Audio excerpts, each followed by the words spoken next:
Hey everybody, it's Tim Imholt here, Chief Wizarding Officer over at One for All Social and avid role-playing game, video game, and reader of all things fiction.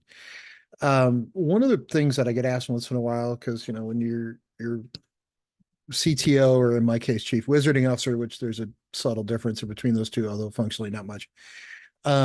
It People ask you all the time, it's like, oh, why do you waste your time on such frivolities? It's Dungeons and Dragons or reading fiction. Shouldn't somebody with a PhD in physics have better things to do with their time? Well, sure. But there are days when you kind of need a break. And one of the things I do is I enjoy role playing games. I always have. I've been an enthusiast forever. Recently gotten back in the habit of actually playing, which is fun. So it begs the question of, why do I do these other things? Why do I do, a lot of fiction reading? Why do I do a lot of writing? I've written a couple of fiction novels. It's because as a professional, people in my field and people in other engineering fields and in any field really do better in their jobs when they're more creative. I don't want an employee, and I've got several.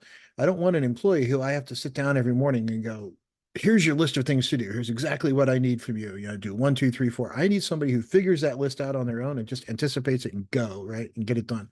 And I don't care if you get it done in a particular way, just get it done efficiently, get it done in a cost-effective way. And that usually requires some creativity. So creativity is something you can beat out of people, or it's something you can foster. And I find reading fiction and playing role-playing games actually fosters quite a lot of it. And I wanted to kind of look at a little bit of why that is. So as a role-playing game guy, you run into things like dungeon masters who create a world for you to go adventure in. And one of the ways they do that is they use things like the monster manual. This is mine. As you can tell, it's got some age on it. Um, and inside the monster manual are different monsters. So you have this dungeon, the dungeon master will decide to populate it with different creatures. And here's an option: the pit fiend, otherwise known as a greater devil. Its frequency is rare. Sometimes you'll get one, or somewhere between one and three of them appear. It gives you a bunch of statistics on it. It's magic resistant. It's exceptionally intelligent. It's shockingly strong. Lawful evil. Although I've never understood lawful evil versus chaotic evil, but someday I'll figure that out. Has a lot of psionic ability, attack and defense modes. Well, let's look at some details on what it really does. The lowest plane of hell is home to the dreaded pit fiend, a devil of greater power. They possess a terrible strength and the most evil nature. All pit fiends have personal names. They are the personal servants of that guy right there whose name I can't pronounce. Each typically carries a weapon and a jagged toothed club, and it can strike with both in a round. Pit fiends are able to perform any of the following at will, once per turn, or melee round as applicable: pyrotechnics, produce flame, wall of fire, detect magic, detect invisible, polymorph self, hold person, or gate in 1 to 3 barb devils at a 60% chance. Or another pit fiend, 70% chance of success. Once per day, a pit fiend may use the symbol of pain. Save versus magic or suffer -4 on an attack die roll. Some details there. They can shed fear in a 20-foot radius. I mean, it's the devil. You're going to be afraid. A pit fiend has a strength of 1800, which is exceptionally strong, and regenerates 2 hit points per round. Take all that in a pile, and you've got a group of people you're playing with that are fighters or magic users or clerics or rangers or whatever, and you got to really work through creatively how to beat that thing, right? Otherwise, you got characters, or your friends are about to die out of the game pretty fast. And it's not always that straightforward, right? So if you could come in with just a massively overpowered thing and, oh, I beat the devil, right? Well, it's not that simple. You really do have to think through how to do it. And if you have an adventure module that you're playing where you might wind up against the devil, you have to think ahead of time before you show up. How am I going to do this? Especially with something with that kind of magic resistance. Otherwise, you can just fireball it to death. Well, the devil and fire, it doesn't really work that way.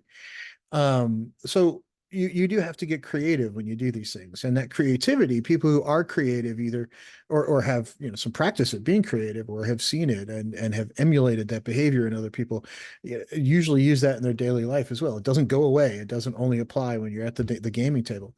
And for the life of me, the reason I bring this one up is I was looking through my monster manual, and I was like, if I had to put together a cast of characters from normal player character classes and races and whatever. How would I beat that thing? That's pretty tough.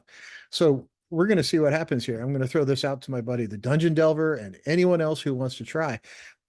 Don't pull a monster out. Don't pull something from deities and demigods out. Build a set of player characters that you think it might take to actually beat this thing. And I bet you it's not that simple to do. So anyway, that's one of the reasons I really enjoy these games is because I think it makes me more creative. And if I'm more creative at work, I can come up with better solutions for people in my technical field. So these things do have applicability, inside your daily life, just like athletes go to the gym and work out, um, which everybody needs to do.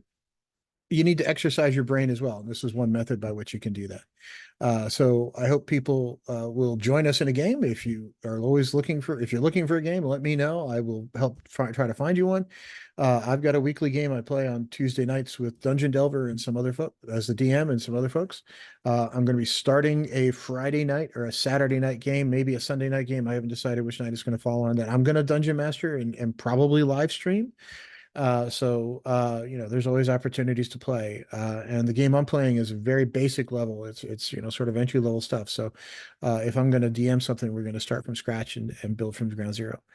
It's going to be fun. But anyway, that's why I spend a lot of time doing these things. And I hope you enjoy the hobby as much as I do. Everybody have a great day.